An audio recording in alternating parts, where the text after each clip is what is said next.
This is a committee meeting for an update on the website. I am co-hosting with Councilor Schultz, and we're joined by Councilor Hogan, Council President Hudson, Councilor Paniagua. Ruth Nee, we can turn it over to you. And who are you? Hi, Ruth Nee, Director of Communications and Marketing from the Office of Communications. I'm joined by Tim Lyles. He's our technical lead in digital services, which is a division in IT.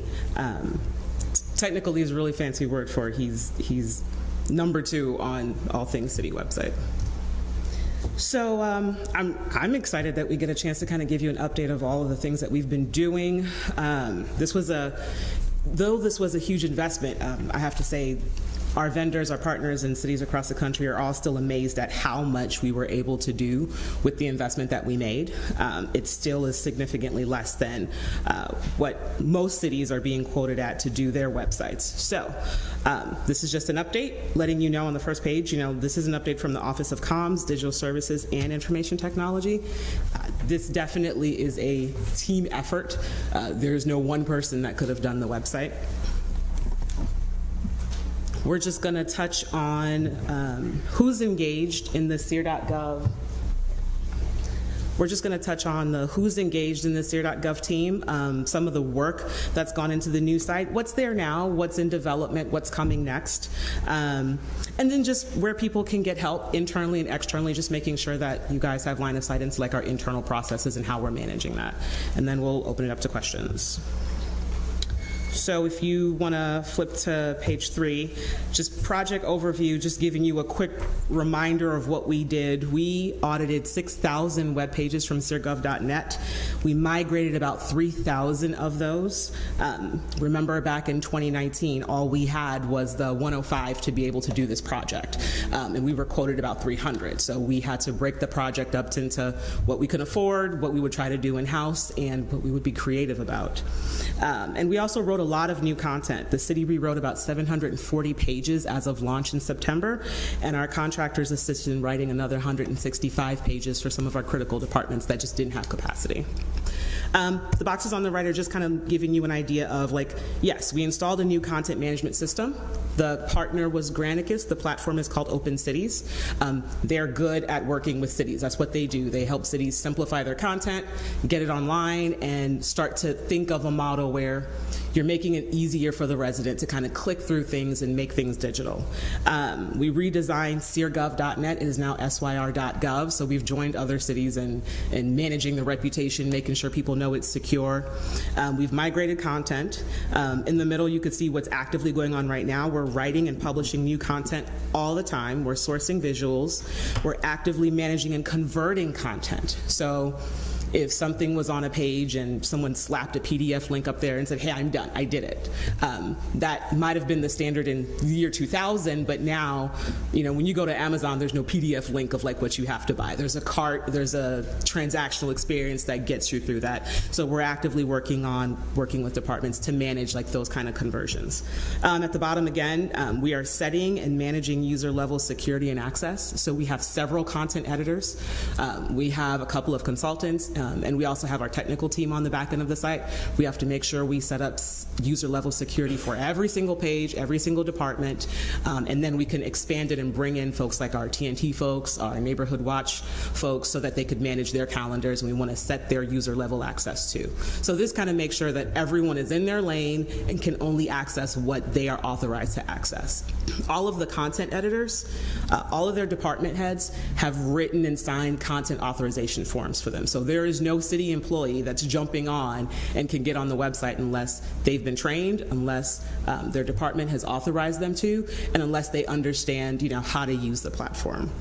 Some of the things that we're gonna get to that's not active right now: writing accessibility policy for online content. We receive, federal dollars for what we do, so we are required to make sure that our website is accessible and meets accessibility requirements, and updating content authorization training requirements. So once we get through writing a policy for accessibility, once we get through setting those standards, we have to revisit just the agreement that says, hey, I'm a content editor, and this is what I agree to do. We have to update that to make sure that we have standards in there that says you can't just throw something on there that's inaccessible. We have to make sure that the content we're developing and adding to the website stays at that level of compliance and just that level of usability. Can I just ask a quick question when you say stays accessible? Like, Yes. can you just define for the layperson what accessibility means? Is it language? Is it the content itself? What is it? It's all of it. So accessibility is a range. Don't think of it as a light switch. There are lots of people who need to be able to access information and transactions, and they might use a screen reader. Or if you're injured and like your right arm is broken and that's your typing arm, you might need a stick to hit the buttons. Will the buttons make the page scroll like it's supposed to? So accessibility is really about the ability for the information on the website to be used by those that have a disability, as if, you know, in the same way that someone that does not have that disability can use it. There are a lot of different criteria around accessibility set by the federal government and WCAG, which is a nonprofit group that everyone from the feds to Amazon to a nonprofit, everyone looks to them to set the standard of like what accessibility is.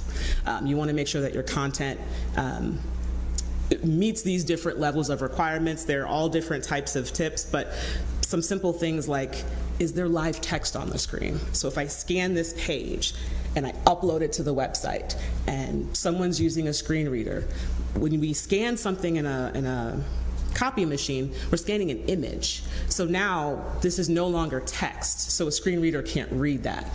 So if what I was scanning was planning commission meeting notes, a person who wants to read what's going on in their neighborhood, they can't access that information. That's inaccessible.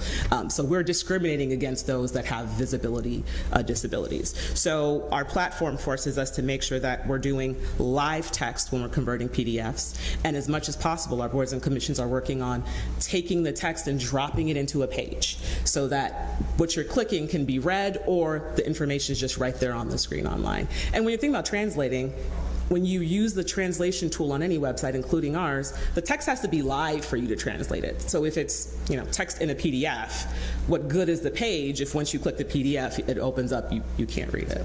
Yeah. So there's a range of things that you do for accessibility. It's a big job, and we're getting there gradually. We want to make sure that people are comfortable with the platform, that people understand like standards for how information should go up there, and that ultimately, once we get there, we all agree on what's possible for us. And with the tools that we have with Office 365 now, they're tools that I'll let Dave talk to that are on our desktops that help us when we're creating content.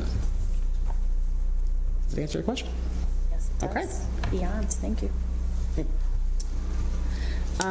If you flip to who is engaged, it's just a high-level look of, and I did not mean to leave Dave on here, it's just he fixes everything. It's a high-level look of who's engaged inside of the content development.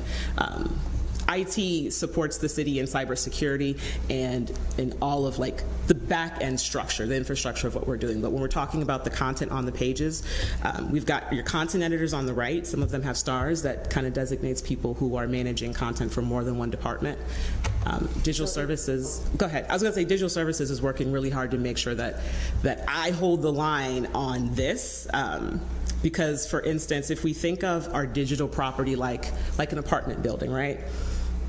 Every tenant in that unit has a responsibility to maintain their unit. If you let the trash pile up, your neighbor's gonna smell the trash. You don't want your maintenance person or your property manager, or your building owner walking into the unit to clean it up for you all the time. Whenever you see a unit is not doing something the right way, you wanna kind of go in and say, what's the behavior? What's going on that you're not maintaining this property the way that we all agreed it needs to be maintained? So by making sure that every department has a content editor, these people are the tenants. They are the closest to the content. They're subject matter experts, and it prevents something like code enforcement saying, I need to update XYZ on the page. I don't work in code enforcement. So it's better if there's someone there who just knows the language, knows the information that could do a quick update. They're not needing to code. The platform's a lot easier, but it cuts out a lot of middle people. Was the old website managed that way or not? We tried. But the old website required coding knowledge. So, if it's like adding a PDF and for like a meeting minute or something, it was simpler, but if it required like making a table or formatting text. We were actually trying to teach people how to code. And that's just not fair. Like, they did not sign up to be coders. It's a high bar to reach, and it was hard to update, and it took hours. So if us as Common Council would want to add something to our section in that, then Amanda would be the person we would go to disperse. Yeah, that's your first line of defense. If, for instance, you didn't hear back, or she's like, I actually don't know how to do that one thing, then she'll reach out to us, and then we'll jump on it right away. And then there's always IT help desk. It's there as a catch-all. Our goal is to not make it everybody's go-to. We want them to kind of build that trust in their department first. Okay. On the left side, again, just myself, Tim Lyles, Mel Saffold, Nicole Broadnax. We're the people that are helping set different levels of management for the content. So if we go back to the building analogy, Mel Saffold is really supporting us with property maintenance. And digital services, well, let me take a step back. We don't have a webmaster for two reasons. One, that's an older model. I'm a nonprofit, I've got one website, I got one web guy, he takes care of everything. That doesn't work in organizations like ours because the content is dynamic, it's always changing, and it's different everywhere. So you have teams in larger organizations that are constantly managing this. That is still a financial burden for us. So digital services really steps up, and they're supporting different parts of website content in different ways. So while Matt Stafford is supporting maintenance, he's holding office hours every week so that content editors can jump on and say, show me how to do this, show me how to do that, remind me how to do this, just so that people can check in. If someone's a new content editor, they just go to office hours, and he uses that opportunity to like onboard them, show them how to do things. So he's like our maintenance person. He helps us maintenance this property. Tim is the property manager. He coordinates with everyone in digital services, and all of the content editors, he's their favorite person. So he helps get them set up into the content property. And he also helps coach them on how they could use resources and access. And I guess I'm your building owner. You get to me through Tim. Of course, a lot of people circumvent Tim, and that's fine. But our goal is to make sure we work together so that we're communicating on every request that comes through and make sure it's going through the pipeline. I'll flip over to what's on the website right now. We've got 31 out of 33 departments on the website live right now. We've got 10 boards and commissions live on the website now, and we have 2 public calendars on the website right now. We've got the public meeting calendar, and we've got the city events calendar. You can access both from the front page. There's something that we have the ability to do on this website that we could never do before. We could do insight reporting. We can know what are the top tasks that people are clicking the most on the front page, what are trending pages, what are the words that people are using in the search box the most, and what are popular pages that people are landing on probably because they're Googling them and they're landing there. So there's a lot of really cool, insightful information here. Trash is very popular. Ruthie, could I interrupt you for a second? Say it again? Could I interrupt you for a second? Yes. You're on a roll. The content editor, I'm just wondering, what about like aligned city agencies like TNT, CITA, SEDCO, their actions and everything else? Does somebody handle them, so if something that's maybe important for city policy is enacted at one of those, would somebody be able to? I'm going to ask Tim, do we have content? We have content editors for the boards and commissions too. They're usually the department people, right? Yeah. I mean, you'd like probably reach CITA through economic development, maybe Yes. something like that. So all the TNT is now sort of a, I don't know what TNT is now. So all the boards and commissions have, since they're component units, according to the charter, they have associated city departments to them. So the content editors for those city departments will take on the meeting minutes, agendas, and information for the board or commission. So like, I'm sure of that, because a lot of that stuff is fairly important, especially with CITA and things, you know. yes, and that one's hard. That one's hard because they're updating all the time. I believe all of our boards and commissions are up to date right now. TNT is a different beast, and It really is, I'll touch on especially since the change. I'll touch on it further down, but TNT is something that's coming in the what's next very, very, very soon. Neighborhood Watch too. Yep. You know, Neighborhood Watch will be able to import their meeting calendar by April and get Tony set up so that we can make sure that if he has cancellations, we have a really quick tie-in. The challenge with them is because they're outside of us. So if Tony has a cancellation or if TNT has a cancellation and they're not comfortable on the platform, we've got to make sure we have a very fast way so that people aren't, showing up at Schiller or showing up somewhere else. But Neighborhood Watch is the easier lift. They're coming in April, and TNT, we're still finagling that. But I know their meeting calendar is really important to the public, because you used to be able to see it right there on the front page. and we're not able to anymore. No. Bad thing.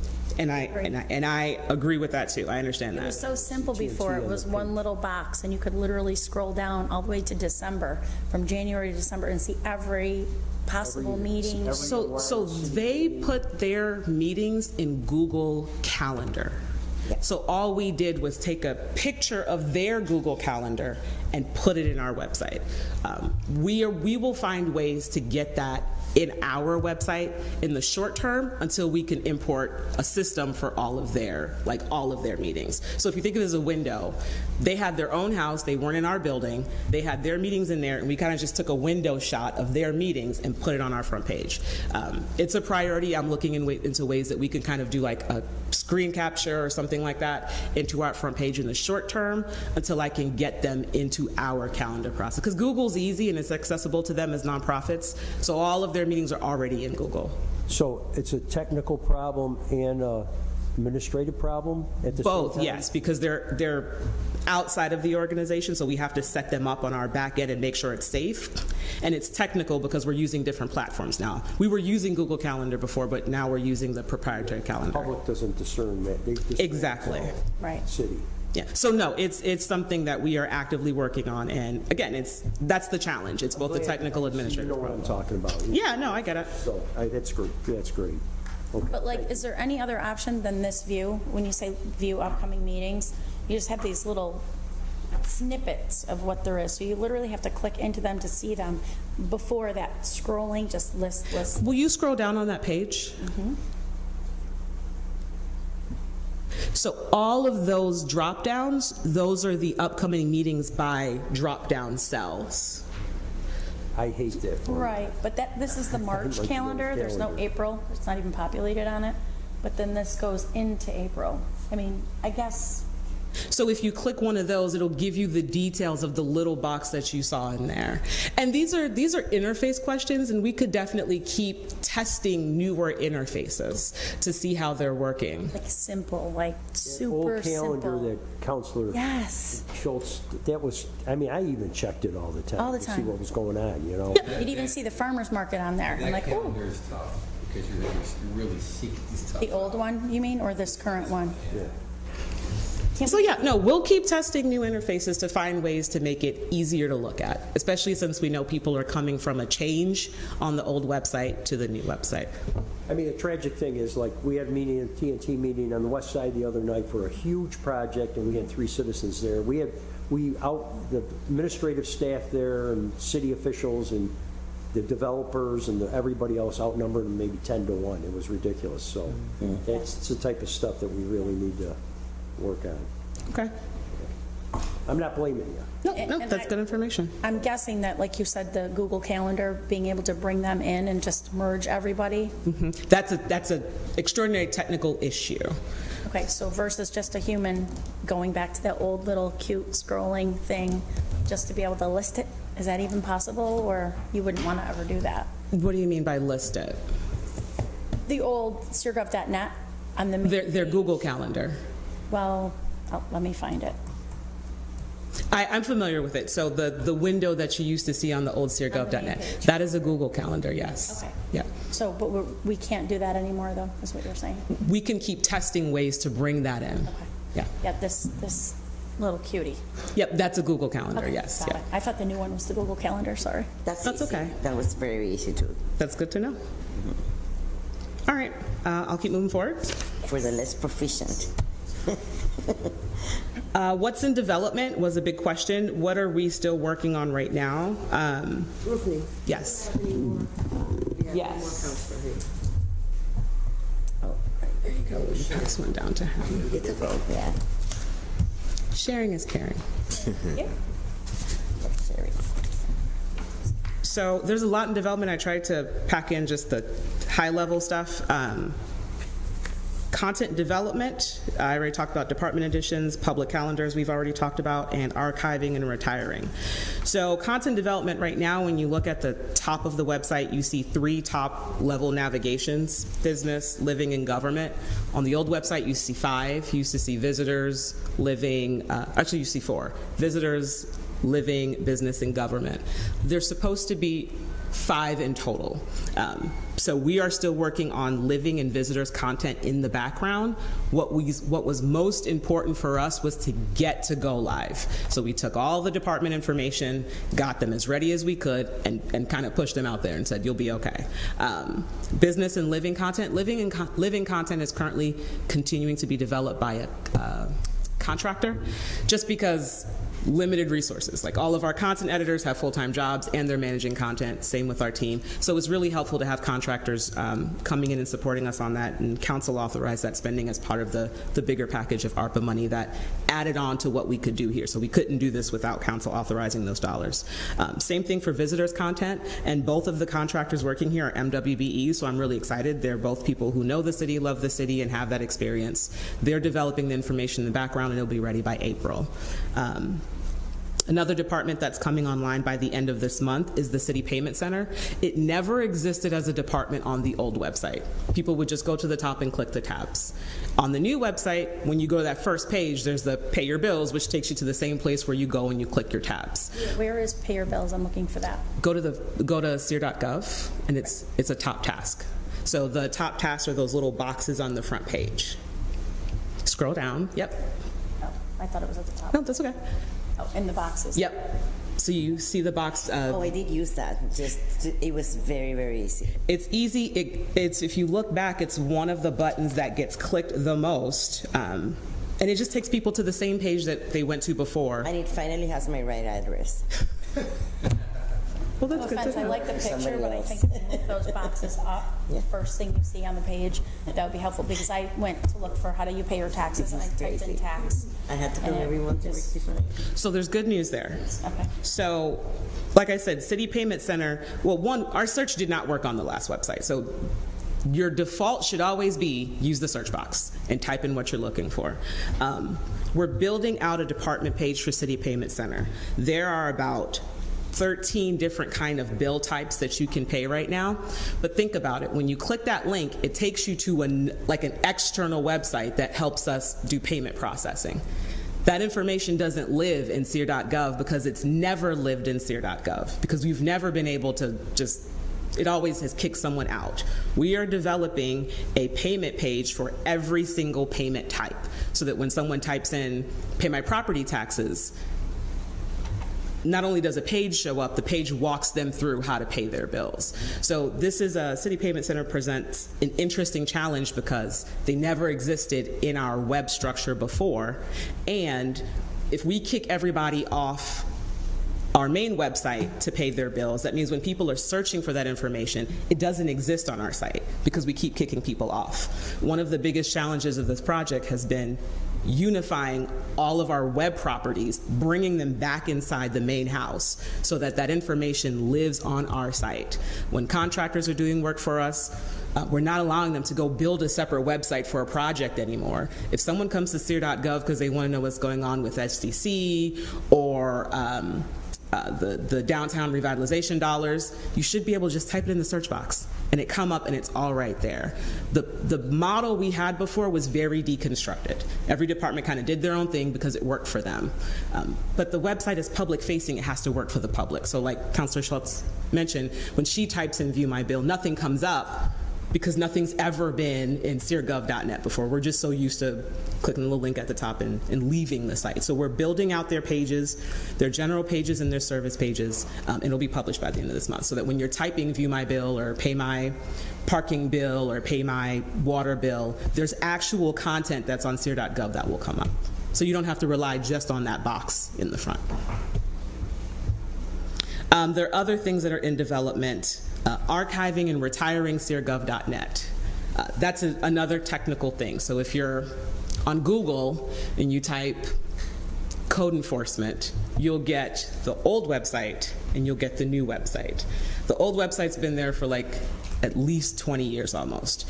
So there's no way you could beat 20 years of people clicking on a button with the new website. So what we have to do is we have to de-index that site. We never indexed that site because indexing wasn't a thing 20 years ago. So it is a technical challenge that we're working through right now. Tim is working with Scott Sheridan, who's one of our, he's a contractor that we work with, right, Dave? Yeah, on a lot of projects that we have from a more technical side than the resources that we have here at City Hall. So he's working with us and has, for the past 3 weeks, been testing different models to try to de-index the site so that it really is archived and only SEER.gov shows up. And once you de-index the site, then we have to get into archiving that stuff. So everything on SeerGov.net, we still pay for some of the storage of like the 20 years of audits and meeting minutes and agendas that all of those documents are sitting in. So we're actively working with Dave Proack on trying to find a way, how do we use some of our storage and capacity with Office 365 and Azure Connect now and bring that old stuff into a new place without disrupting the public at all. So on the front end, no one will know what's happening, but we need to make sure that information stays available. On the back end, we got to figure out, we still got boxes in this storage room, and we got to get them in this house because we're paying for that storage room and this house, and we don't want to do that. That's just not the best way to spend taxpayer dollars. And there's a stop sign on the pages that says, don't look at this is bad information, right? So it's still out there, but don't look at it. The stop sign is not working as well as I would like it to work. I mean, it's still useful. That old content, I still go there for details that aren't to the new pages.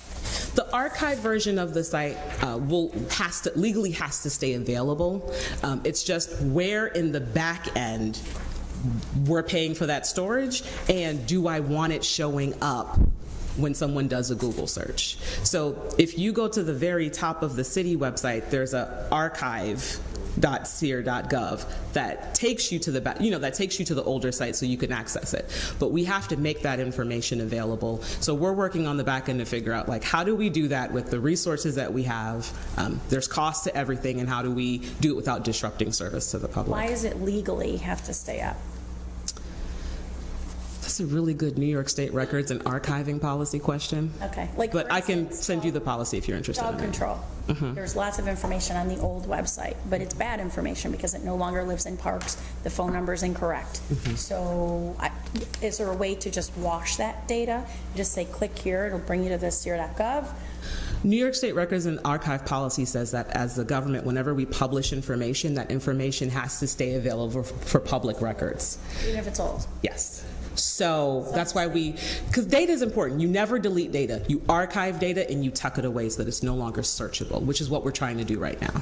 So hopefully in less than 30 days, when you do a Google search for dog control, that old website doesn't even show up on Google anymore. But it's, That is what de-indexing is, yes. all right, but it still will be out there in cyberspace somewhere. It will be available. Get there is on your own, but You would have to be really, really good to get there. You would have to know the URL. No, you'd have to know the IP address to get there when we de-index it, yeah.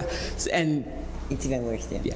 So, okay, if that's the case, if New York State is saying it has to be there, but you really would have to know how to get there to be there, how does that work for the state?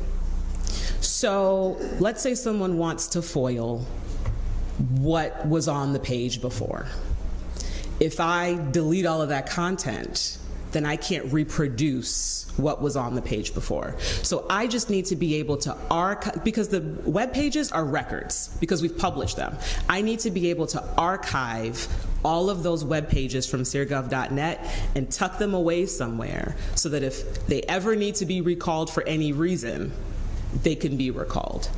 It doesn't have, by it being available, it doesn't mean that it has to show up on Google. It means it has to still be, the record of what was published still has to be archived and saved and stored for discovery, for future discovery. But just like paper, that's not necessarily public facing. Exactly. So why can't that digital content be slid over to a city server that can be accessed if there is a FOIL? That's exactly what we're trying to do right now. Okay, so that, Yes.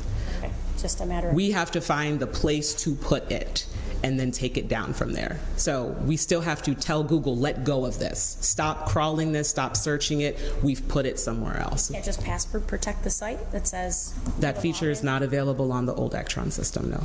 Jeez. And this is why we moved. This is exactly why we moved, because Actron, I think, went out of business in 1991. So having a new platform gives us the ability to try to control and actively manage our content. Don't forget, we only had one person updating information before 2017. That's it. All that person did was put information on the site. There was never anyone actively managing the site this way, and now there's a team trying to actively manage it. So these are questions we haven't had to ask in 16, 17 years. All right, I'll move on. What's next? Once we get through what's in development now, some of the things to look forward to is just connecting dynamic content.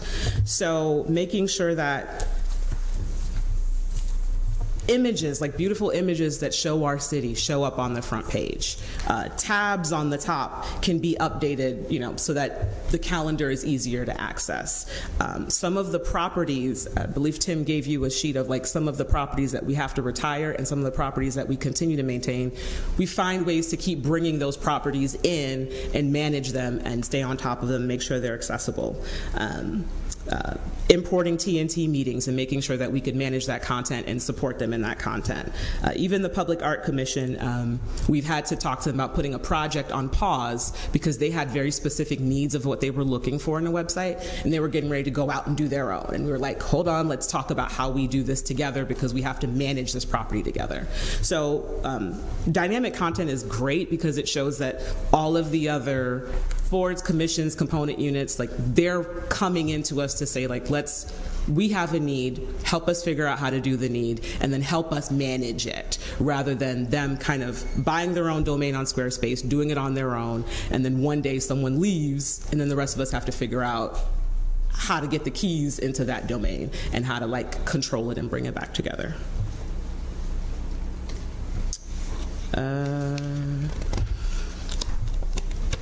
I'll breeze through really fast.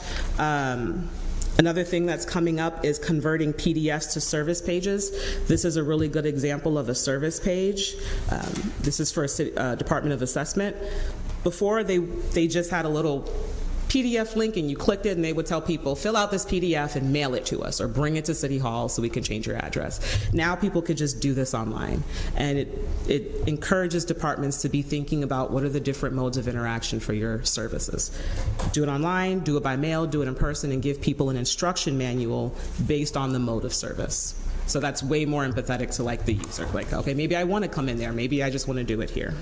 Will that be for all forms or applications, or That's the goal for the ones that are eligible. There are some barriers to forms and applications. Tim and his team has been working with all the departments and law and IT to kind of figure out and inventory that. Barriers legally, or just what's a barrier? Some of the barriers that we faced are forms requiring notarization, forms requiring payments, or multiple signatures from various parties. So those are some of the things that we've had to work with on some of the forms. Some things we can't do, so we have to try to find alternate routes to solve those issues, and some we can. So That makes sense. So the clerk's office has a ton of forms with dog and marriage and commissioner of deeds, so all of that will be hopefully. But that's still, That being the key word. but that's still a ways out, because it's a significant process of sitting down with the department, inventorying the forms, figuring out what the barriers are, what we can do. Does it require payment processing? Does it require signature? Are there any New York State versions of the form that say we can't accept it that way? And we have a lot of paper here, a lot of PDFs and a lot of paper. Have you met the council on the agenda books? But these are good goals. I mean, this is a continuous process. You never finish with the website. We just get to a place where this is how we manage it now.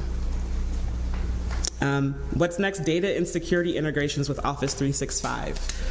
What made this company very attractive even back in 2019 was we've been talking about going to 365 for a while. We'll get to the place where people accessing the website on the back end will be more secure, because once they log into their city computer, the platform will know, oh, you're Tim Lyles, you're Ruthnie Angren, because you're already signed into your computer, you're connected through Active Directory. I know who you are, I know what department you report to, I know what pages you have access to. Right now, that's a manual process that we're having to set up on the platform while we continue to get those two to talk to each other. Those are two very, very big systems. But once they integrate, it'll be great. And once we can integrate things like payment processing solutions, like whoever we use to process payments, that removes one barrier in taking a form from a PDF to just making it something that you could do online. So, Ruthie, quick question. This may be a little off, but I know that our water bills are going to some other city. Binghamton. Okay? Yeah, Binghamton. So once you do that, will the water bills be able to be paid through our own system and not through the Binghamton system? It's still another system. What we try to do is integrate the two systems so that it's one experience for you. So you put your information in one place, you press enter in one place, and everything else happens on the back end. Yes. Binghamton is where our bank, our depository, keeps their lockbox operation. So we mail to Binghamton, and our depository bank processes the payments there. So they just have consolidated. I don't know if they ever had a lockbox operation in Syracuse, JP Morgan, but their lockbox is in Binghamton. That's why we send it to Binghamton. Okay. That won't change. Now you go in and click on and it'll go. So that's if you're doing it through the website. We use an organization called Invoice Cloud to manage all of our direct payments, whether you're using a credit card or ACH through the website. That goes somewhere different and gets processed differently, but that's automatic. Somewhere different. In Binghamton? I'm sorry? In Binghamton? It doesn't go to Binghamton. Invoice Cloud directly credits our deposit account with JP Morgan Chase, whereas with what gets mailed to Binghamton, they process, deposit into our account, and then mail us the receipts. Depends how you're paying the bill. Right. If you're paying with a credit card, we don't want to be the ones processing your credit card. And the way you do that, you hire a company, Invoice Cloud, that's what they do. So all sorts of payments from the city can be paid with a credit card. Invoice Cloud takes care of that. You're going to write out a check for your water bill. The folks that open that envelope and take your account number, that's sent down, I think it's Chase in Binghamton. So it depends on the payment type. So Invoice Cloud know where to send it? Water bill, the mortgage, Yes. the taxes? Invoice Cloud processes the payment on our behalf, and we tell them what kind of a payment it was, and they put it into the correct depository account. I mean, Dave said we don't want to, but we can't. There's no way for us to physically access the credit card or ACH system because we're not a financial institution. So we have to hire somebody who is capable of doing that. We're not. And everything that happens on the front end of the website is a front end experience. A lot of times, setting up changes on the front end of the website will affect back office processes. So we need to go back and talk to those departments and talk to those partners and see how we make it seamless. Like, the public doesn't need to know which goes where and what gets processed through what, but we just have to make sure that we make those systems talk to each other.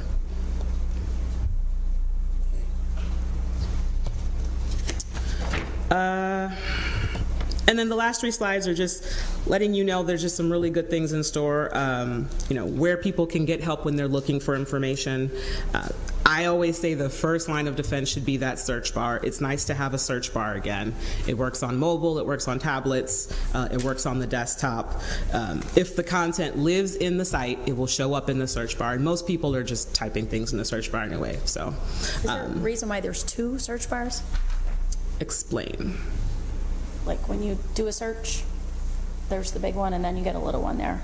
Yes. So the little one will refine your search by a keyword. Okay. I put that. Ruthie, the content editors, you coordinate with them, you meet with them like on a weekly basis, or every 2 weeks or something like that, So on the same page, as they say.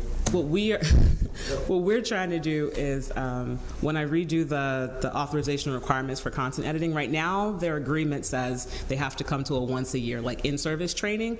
We're trying to make it quarterly, but we send out monthly messages to them. We have a Office 365 email group with just the content editors. So once a month, Tim and I and Mel Saffold and Nicole from Digital Services, we sit down and look at what are the questions being asked the most during open house.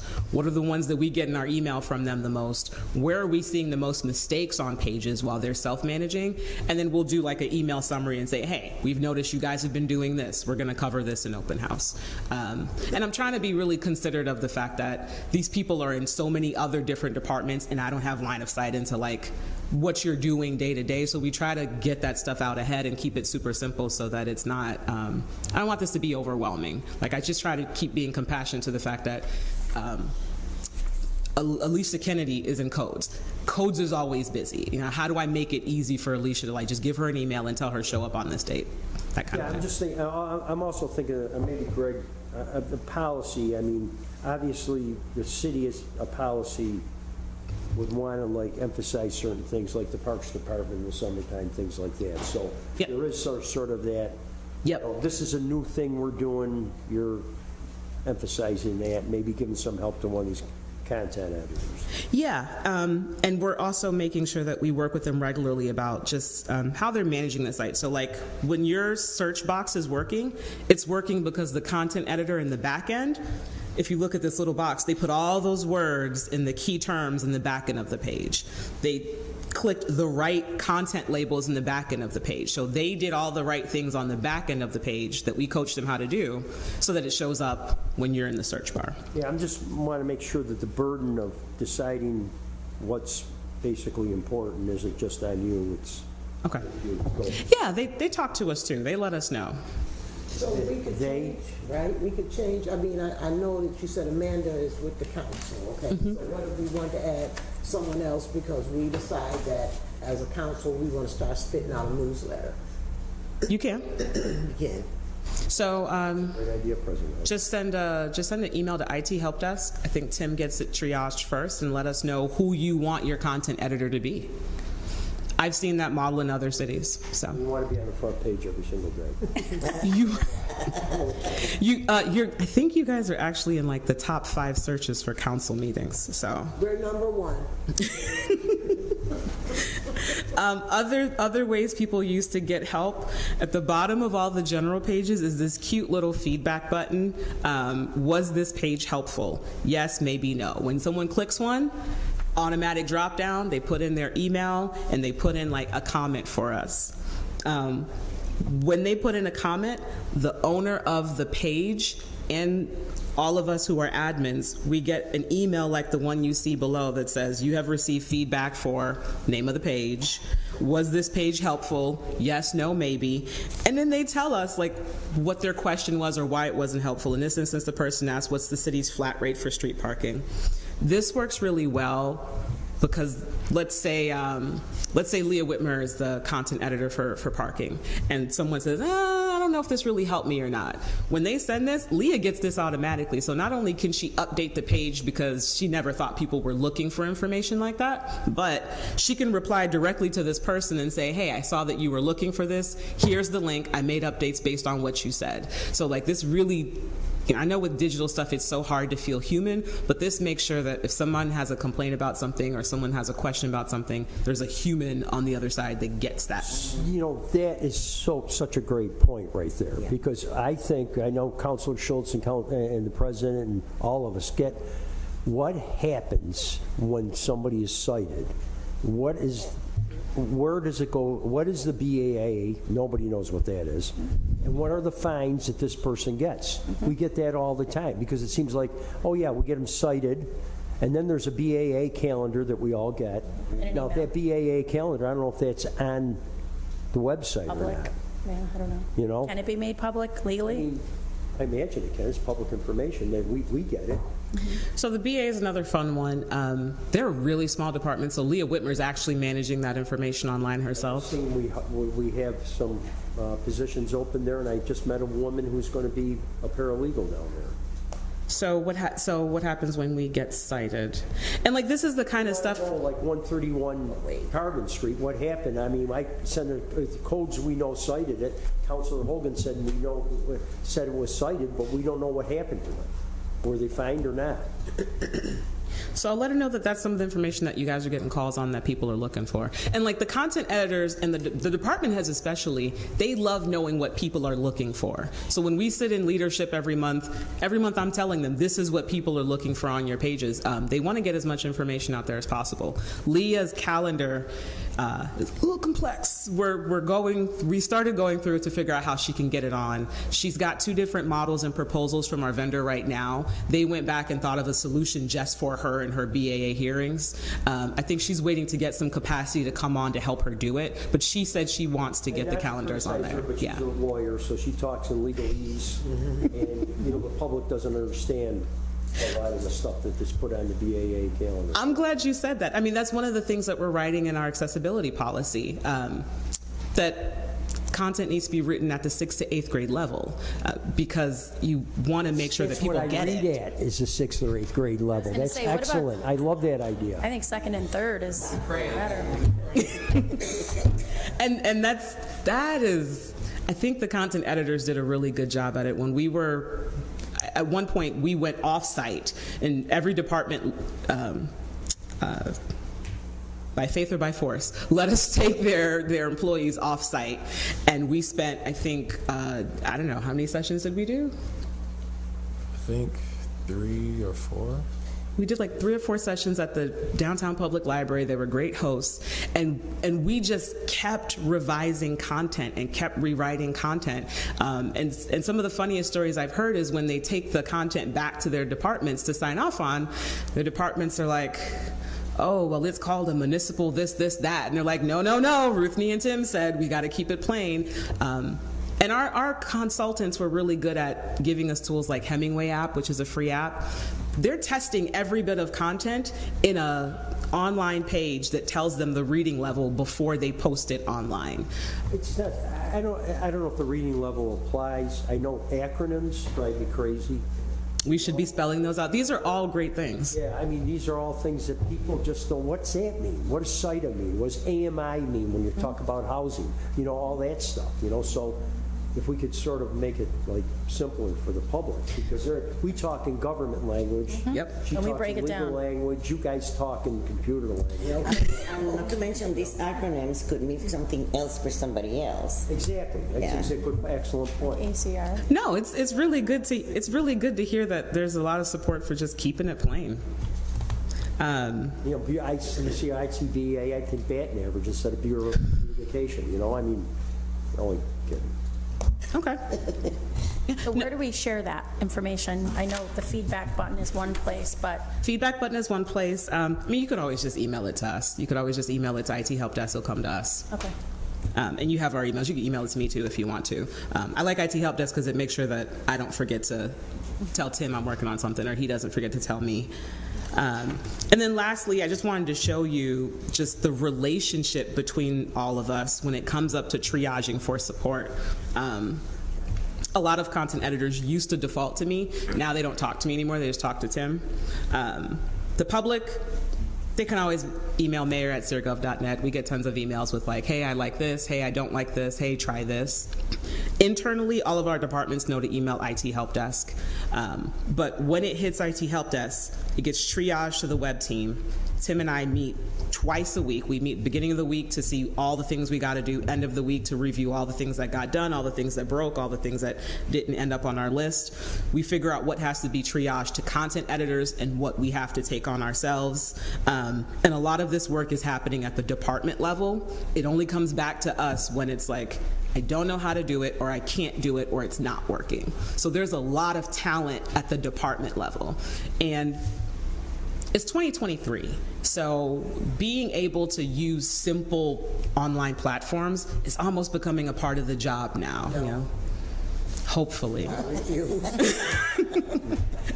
But the talent is there in our departments. I mean, all of our departments are finding that they have people who, you know, they're like, oh, I don't want to hire a coder. It's not hiring a coder. Do you have a person who's comfortable and who could just rewrite this in one place? Facebook is a platform. Instagram's, these are all platforms that we're used to using, and the departments have really been showing up. Like, they've been stepping up to the plate and making sure that their people stay engaged in this process, because the second their people are disengaged, that pipeline gets a lot harder if I don't have someone at the department level that could. There's stuff in BAA I don't know what it means, but if there, you know, if there's someone at that BAA level that could sit down, meet with me, who's not too busy, then we can work on that together. You don't want to hand law content to one of us and say, you make this English, just because there's a subject matter expertise and a technical expertise, and there's just going to be a gap. So they're doing really well. We don't do this alone at all. It's definitely a system, and it's forcing all of us as departments to kind of sit down, get together, work together, and listen to each other, so it works. That's all I've got for updates. I'm happy to take more questions, and I have a couple of notes on things that you guys said that you want to look for, including making sure that we get TNT in there, and Neighborhood Watch in there, making sure that we're talking about keeping the language plain as much as possible. You have an inquiry on BA's hearing calendar, and then working with the interface of the general calendar, because you like the Google interface, it's really easy. What can we do to make the interface easier? So I have some notes here. You also have a sheet of paper letting you know that, going back to the building analogy, SEER.gov, you know, if you think of moving, we kind of went from this subdivision where everyone had their own house to like moving everyone into a big building. But SEER.gov is not our only digital property. It's our biggest digital property, but we still have a lot of smaller properties that we have to retire and that we co-manage alongside SEER.gov. And there's a list at the top of all the properties that we're maintaining, and we're trying to do the same thing for them. Make sure they have accessibility standards. Make sure they have content editors. Make sure that digital services and IT have the keys to wherever these domains were bought, and that we consolidate them in one place, so that I'm paying the bill for the domains at the same time. I'm paying the hosting bill at the same time. We're paying one person. And this gets a little squirrely, but it's just a reminder that they're all a part of the same family, but these guys are outside of our big building. They're outside of our main building, and we're constantly doing this work with them too to try to bring them back in. So TNT, for instance, is not on this properties retiring or maintained, so where does that fit in this? We don't own TNT's site, they own it. We don't own TNT's information, they own it. What we are asking them for is, this is coordinated partnership. We're saying, hey, it's your site, it's your content, but you're important to city business, so how do we take your information and bring it in the easiest way possible? So it is going to become part of. Their information will be available on SEER.gov, but that doesn't change ownership at all. It is still TNT's information. So if TNT cancels a meeting, that's TNT's burden to make sure they cancel that meeting. If TNT's meeting location changes, that is TNT's burden to change. So are they going to have a SEER.gov URL, or are they still going to maintain the TNTSyracuse.org? The only people who will have SEER.gov URLs are the ones that we own. So TNT's digital properties are not changing at all. We can't change them. We don't own them. We don't pay for them. We don't own them. Be a link somewhere in SEER.gov. It will be a link somewhere on SEER.gov, and on a deeper level, we will try to find a way to bring to feed in the information from their website onto our site, because there's a significant partnership there. But we can't change the ownership of TNT's website, because TNT is its own entity. So when you say feed the information, do you mean you're going to take pieces and parts of what they have on their site and publish it on Syracuse.gov? That is the goal that we're trying to do, I mean, yes. I just think, I mean, to Councilor Schultz's point, I just think like the Downtown Arts and Crafts Festival should be on the calendar. You know, things like that happen are city-aligned entities.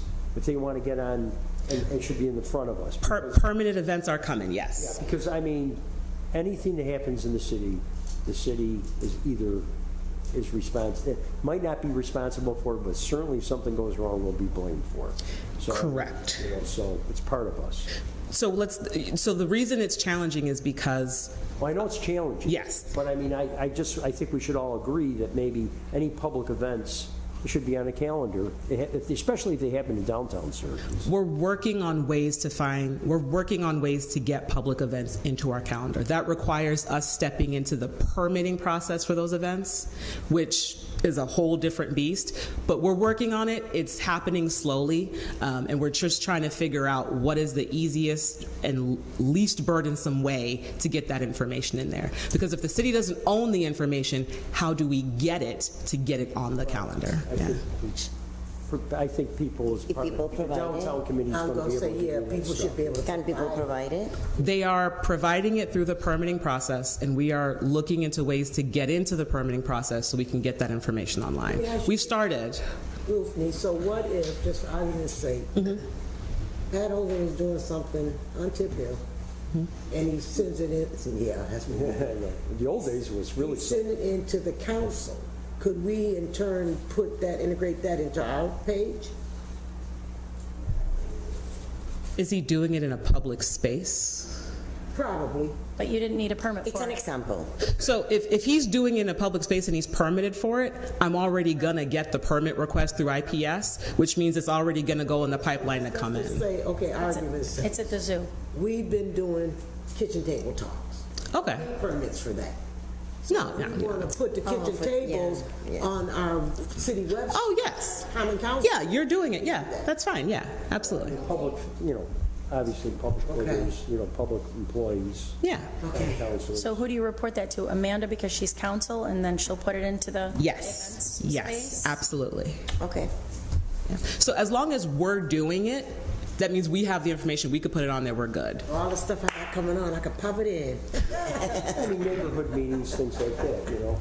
Anything we've permitted, we're working on ways of getting those in. Because once you file a permit, we technically have the information that we need. So Right. There's no permit for your table talks. No. no, but you're doing it, so you can give Amanda that information. She can get it up on your site. Yes. Yep. All right. Any other questions? Are we good? No, I think I want to thank Councilor Schultz. You've got a question. for Thank you, organizing yes. this. That's on the homepage, like the old one, when we probably watched. This was great. But the old one with the box, the red box, or the live meetings, and we have something, there's 9 up there right now. They tax the city line, they really get it on the main page, which not just for the council meetings, but for Live meetings. SIDA, JCD. Yep. Yeah, Planning Commission, To you too, right? yeah, that's a great idea. Point, Jim. Planning Commission, Board of Zoning Appeals. And they have to do this. Yes. Stream should have access to it. All right. Thank you. Well, you know, this was a joint meeting with finance and transportation because technically we are navigating the superhighway. So this is transportation, sorry. Information highway. Thank you. All right. Superhighway. Thank you. Very Meeting informative. adjourned. Yeah. It was. Thank you so much. Yeah, thanks. Are you looking for